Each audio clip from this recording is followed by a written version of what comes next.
Now we are going to enter into a very important pathway, that is the anterior lateral spinothalamic tract. Okay. But what very important is that these anterior lateral spinothalamic tract actually carries a sensation called as pain. So what is pain? We'll first know about it and then we'll go to trace the pathway. So pain is actually a submodality of somatic sensation. And since we have a pain, we have care for the pain, I should say. Until unless we have a pain, we don't care for the pain.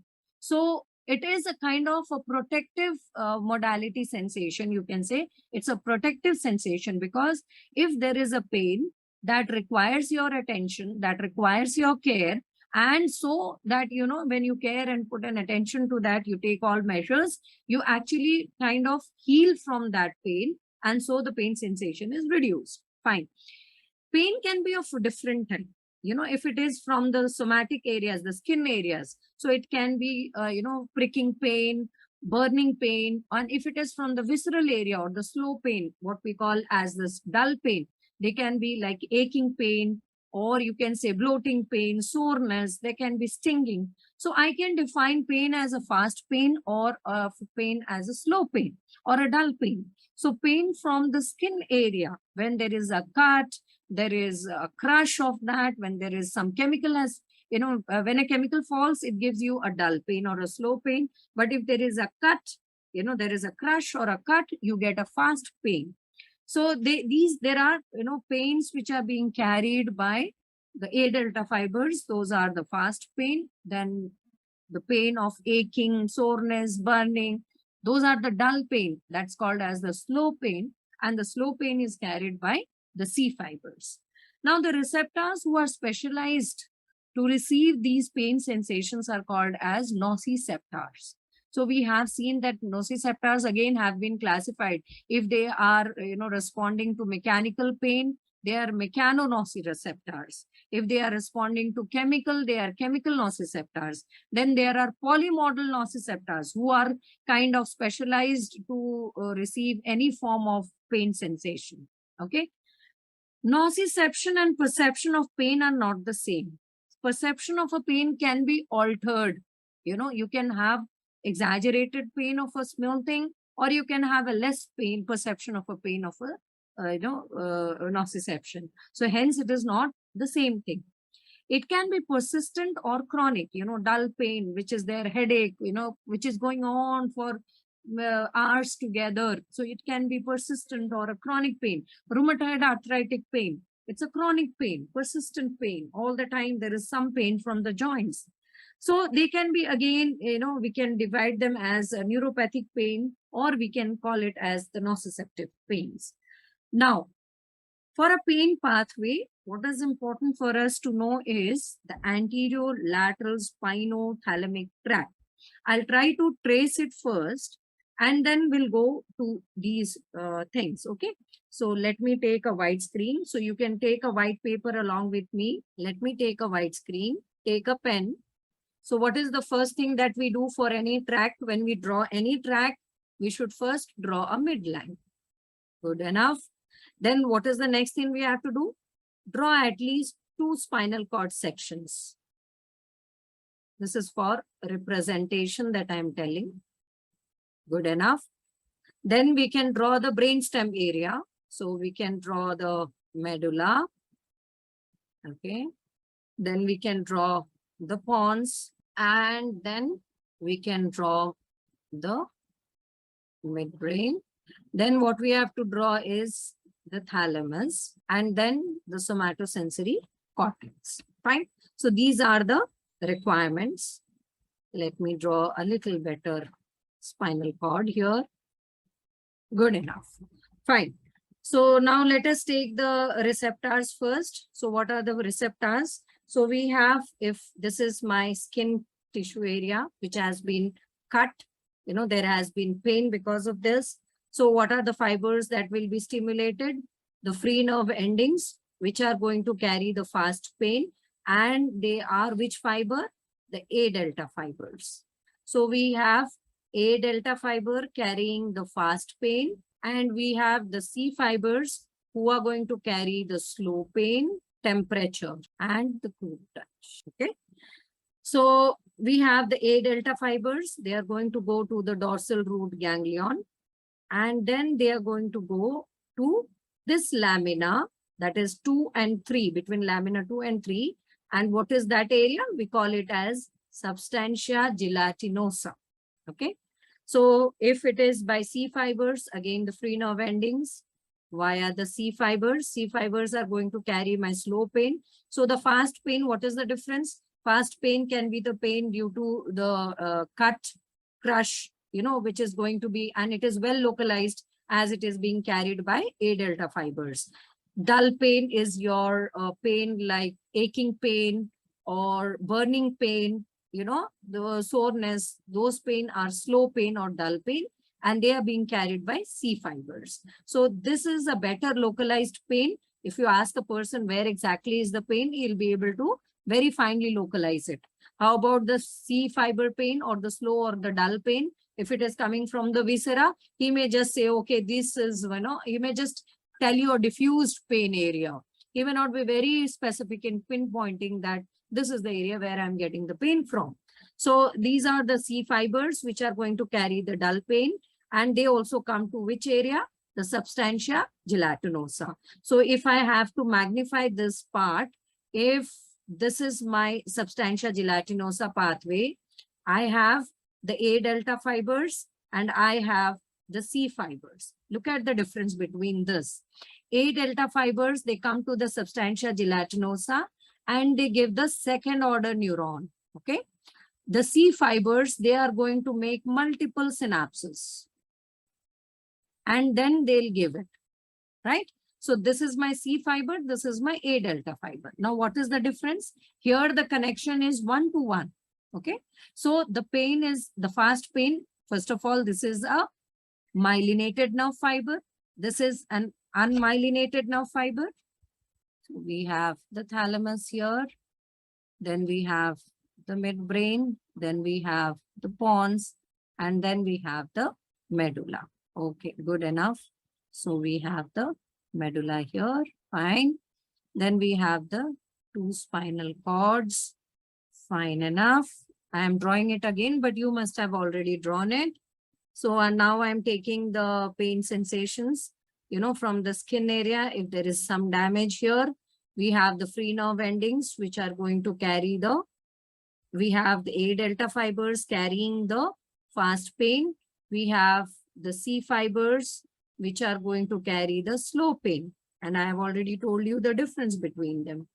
They go and they give the second order neuron at substantia gelatinosa. So if I have to magnify the substantia gelatinosa area, you have to see that the A delta fibers, if this is an A delta fiber, it gives a direct synapse. Okay. So what was very peculiar about substantia gelatinosa, what was unique about it is the neurons in the substantia gelatinosa, the nerve fibers, these ones. So these actually kind of release glutamate and substance P. Okay.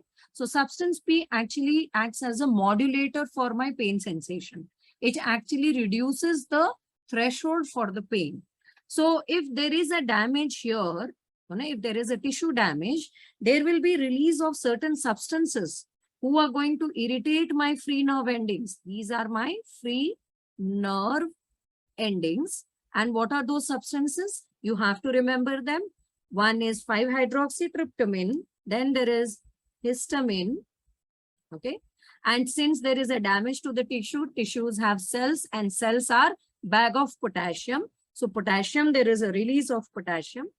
Then chemical bradykinin, acids, they are going to be released here. Okay. And they are going to irritate these fibers, A delta fibers and the C fibers, and they are going to carry the pain sensation, and they enter into the spinal cord and at the substantia gelatinosa. This is the area of substantia gelatinosa. At that area, they give the second order neuron. For A delta fiber, this is 1-to-1 connection, right? But for C fiber, the connection can be branched out. So it is going to give another branches and then those branches are going to carry over. So if the information, if it is coming like this, so we know it is going to be a direct information. But if the information comes in a branched way, okay, so this branching can be still multiple. So I may not be knowing exactly where the location of the source is. Hence, the pain fibers, like C fibers who are carrying the pain sensation, they are poorly localized. This is poorly localized. Whereas the pain sensation, that is the fast pain, which is being carried by A delta fibers, they are well localized. That's how we have to know that. They are well localized. Fine enough. So this is the difference between the two fibers. Let me erase it if it is clear for you, because we have to write many other stuff. Fine. So one more thing we have to know before we actually ascend up to the higher center. There is an important part that we should know. What is that? That in the spinal cord, when these pain fibers, they come. So let me take two spinal cords here to show you what I need to tell. Fine. So what did I have? I got the pain fibers. They came here. They came and they gave the second order neuron. But you know, the best part of it, that they also give branches which ascends up, and they give branches which descends down. So we have these fibers who are ascending up and they are going to the other segments of the spinal cord locally. So they form a local tract of themselves. What is it? These fibers, yes, they form a tract, a local tract. And that local tract is called as tract of Leisure. Okay, so it's called as tract of Leisure. L-I-S-S-A-U-R-E. Okay, so this tract of Leisure, what does it mean? That if I have a delta fiber carrying the pain sensation at this level, suppose this is my T1 level, then what will happen? From the T1, there will be some fibers which will go to T2, or there will be some fibers which are going to down to the lumbar segments. Okay, and they are going to go and stimulate the substantia gelatinosa area of those segments also. Fine. This is one local tract which is kind of stimulated when the pain fibers are going. Now come back to where we were. So this is one point that we have to remember. So I'm just rubbing this tract of Leisure. So we'll try to trace our pathway back again very clearly. Fine. So let us take the second order neuron. Let me take another color for that. So the second order neuron, now, if this is a anterior lateral pathway, the second order neurons, they are going to come at the substantia gelatinosa, cross over, and they go to the lateral column. Since this is the lateral column, now they are going to ascend up as lateral fibers or lateral spinothalamic tract. Okay, so they are going to go as lateral spinothalamic tract. Now, what is very clear to note is that for pain sensation, the fibers go to they ascend up as lateral spinothalamic tract. Okay, so if it is for pain, this is mainly for pain. What about for temperature and crude touch? For temperature and crude touch, this may be a little boring, but it's okay. We can still hold on and try to know that these second order neurons, they go to the anterior column, and from the anterior column, they ascend up, right? So if I have to draw a spinal cord here, so if I draw a spinal cord here, what is the thing that we have to know? Let me draw it back again. So we have the first order neurons, they come and they give the second order neurons. The pain fibers, they cross over, they go to the lateral column and they ascend up as a lateral column fibers. How about the pain for the temperature and the crude touch? The fibers, they come here. They can be the C fibers, they come here, or the A delta fibers, they come here and they again cross over, but they, instead of going to the lateral column, they go to the anterior column. And from the anterior column, they are ascending up. Now, these together are going to form a bundle. and they're going to ascend up. You know what? When they are going up like this, they actually are kind of, you can say, they meet one another set of fiber, which is carrying the information from the spinal cord to the tectum. So we have the lateral spinothalamic tract fibers. We have the anterior spinothalamic tract fiber, but there is one more fiber coming from the spinal cord and going to the tectum. So this forms my spinotectal pathway. Now, where is this tectum?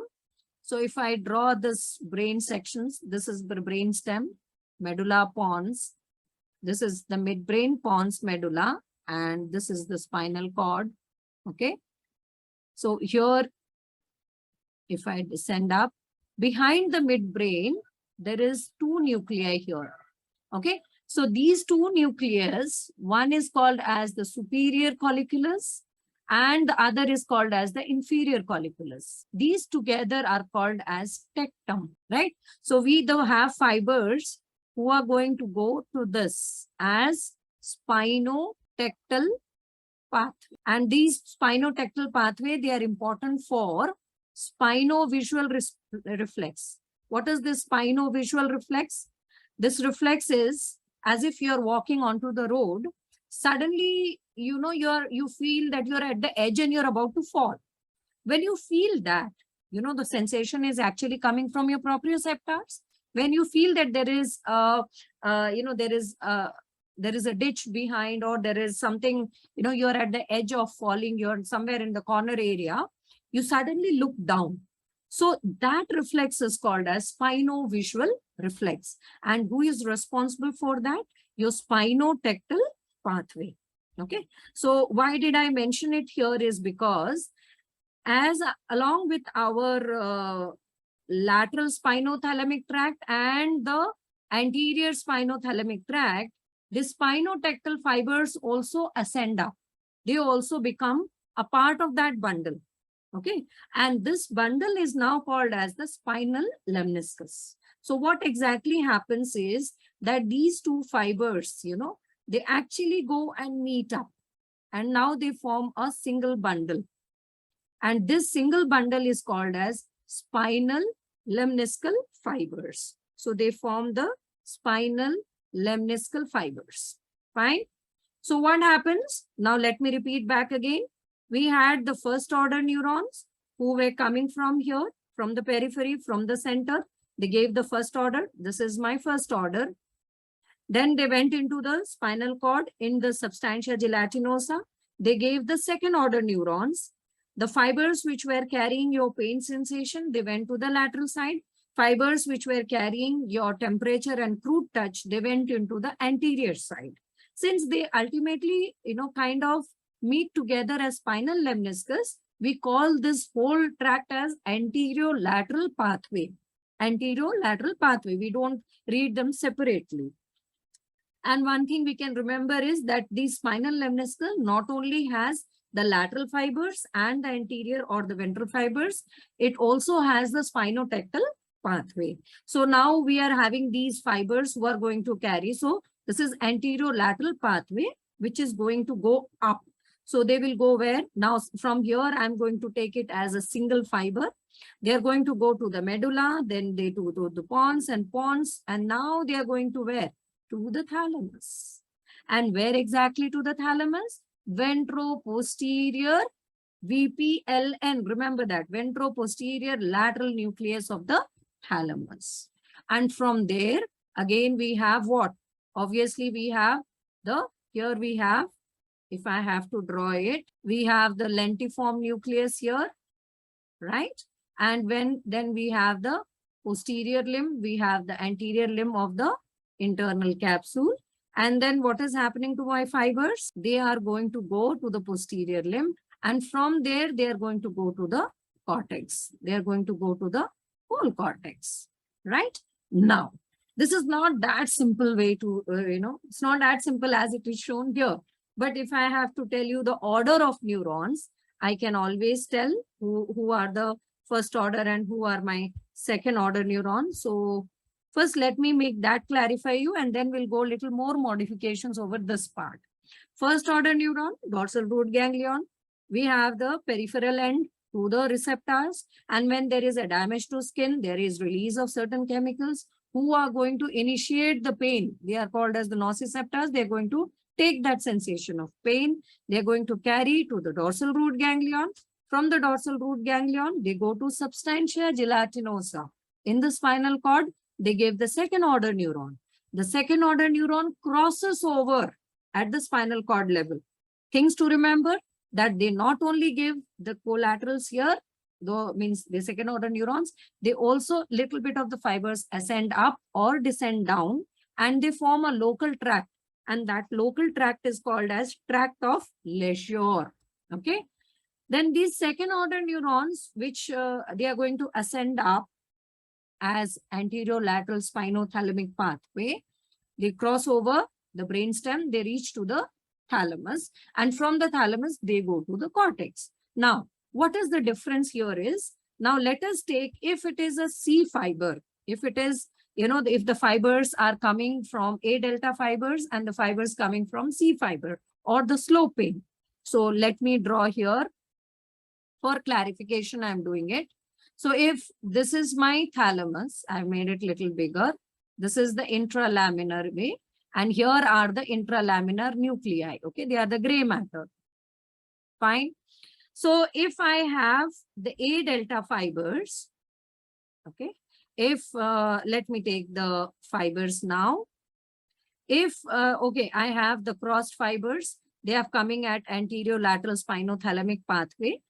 The A delta fibers carrying the fast pain, they are going to go to these nucleus, the nucleus of ventroposterior lateral nucleus, VPLN, ventroposterior lateral nucleus. But the fibers which are coming as C fibers, if this is A delta fibers, they go to the nuclei, which is that nuclei, ventroposterior lateral nucleus. If it is a C fiber, this will go and terminate to these. And what are those? They are the intra-laminar nuclei of the thalamus. That's a difference. So if we have the fast pain, they are going to go and terminate into the ventroposterior lateral nucleus of the thalamus. If it is the slow pain, which is coming via the C fibers, they are going to stimulate, they're going to give the third order neuron at the intra-laminar nuclei of the thalamus. Now, what is the difference between these two? Your ventroposterior lateral nucleus, obviously it will go to the posterior limb, and to that, and they'll go to the cortex. They're going to go to the specific area. Suppose the pain is coming from the finger, it will go to the finger area, which is, and going to sense that pain sensation. How about the intralaminar nucleus? Intralaminar nucleus, in turn, is going to alert the whole of the cortex. Whole of your cortex becomes aware of it. So, if there is a slow pain or a dull pain, you usually don't get a sleep. You don't get a sleep. How is that possible? Let me tell you. Let me take one more screen here. So if this is the thalamus, this is the intralaminar nuclei of the thalamus. Present here in the brainstem area is the reticular formation. We'll talk about reticular formation in the coming week, but just remember, this is the reticular activating system, which is actually the switch to the cortex. So if this is my cortex, okay, if this is my cortex, this is the switch to the cortex. And how is that switch actually functioning? From the RAS, the fibers go to the intralaminar nuclei. So these are the intralaminar nuclei which is present here.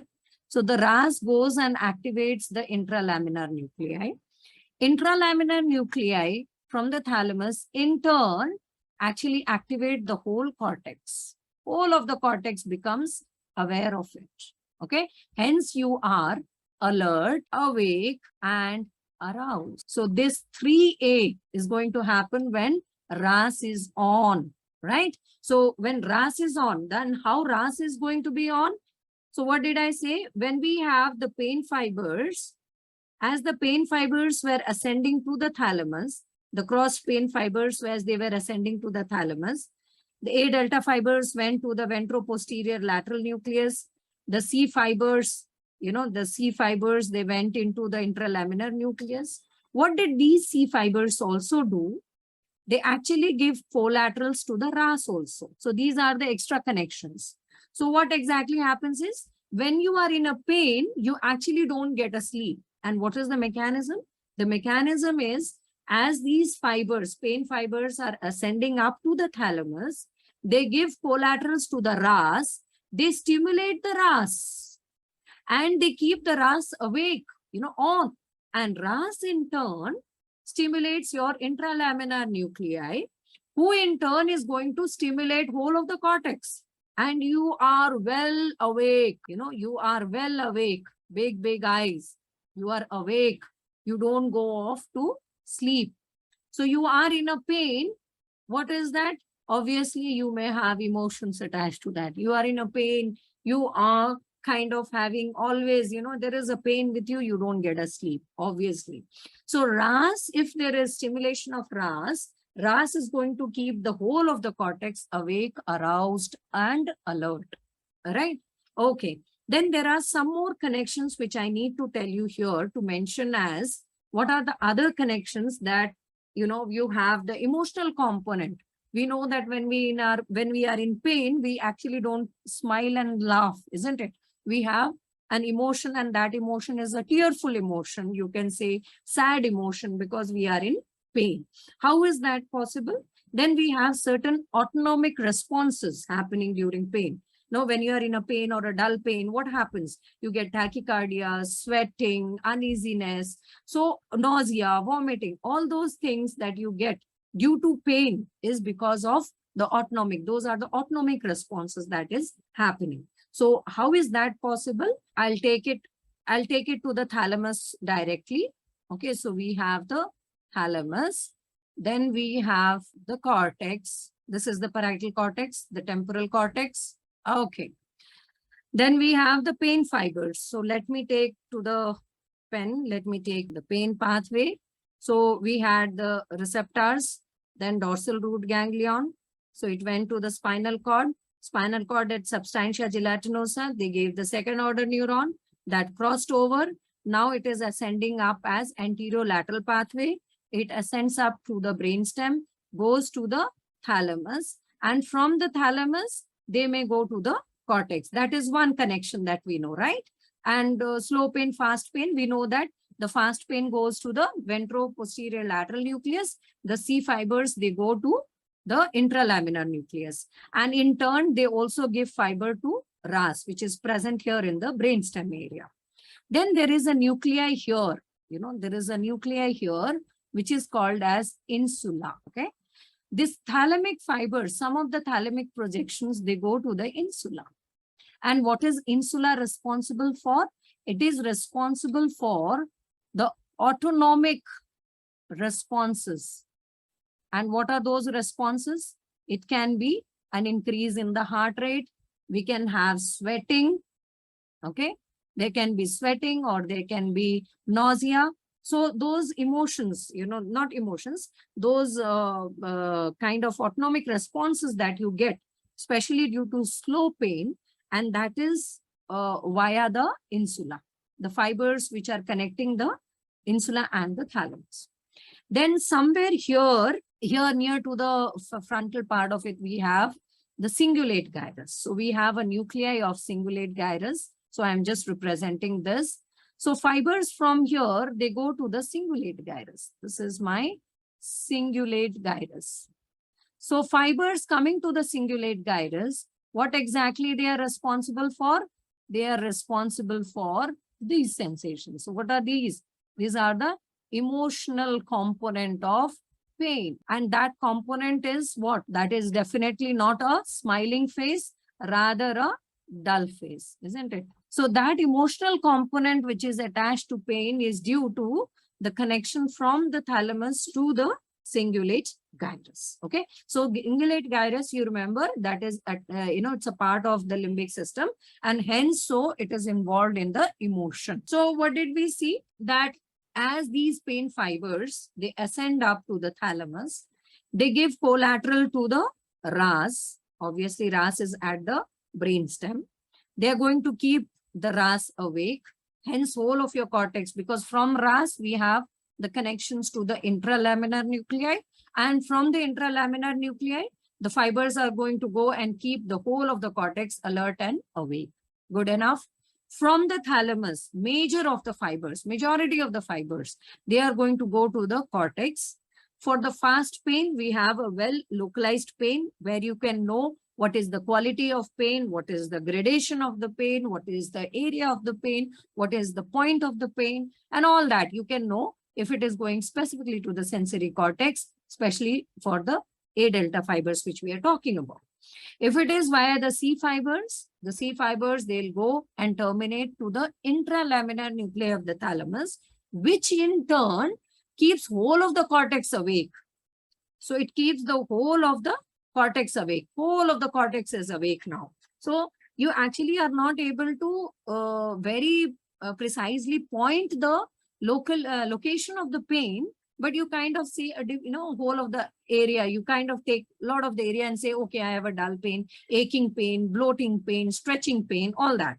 So dull pain is actually keeping whole of the cortex awake.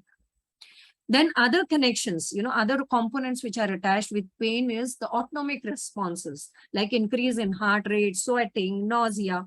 All that is via the connections from the thalamus to the insula. Okay. And how about the emotional component? Emotional component is due to the connection of the thalamus with the cingulate gyrus. So these is all about the pain.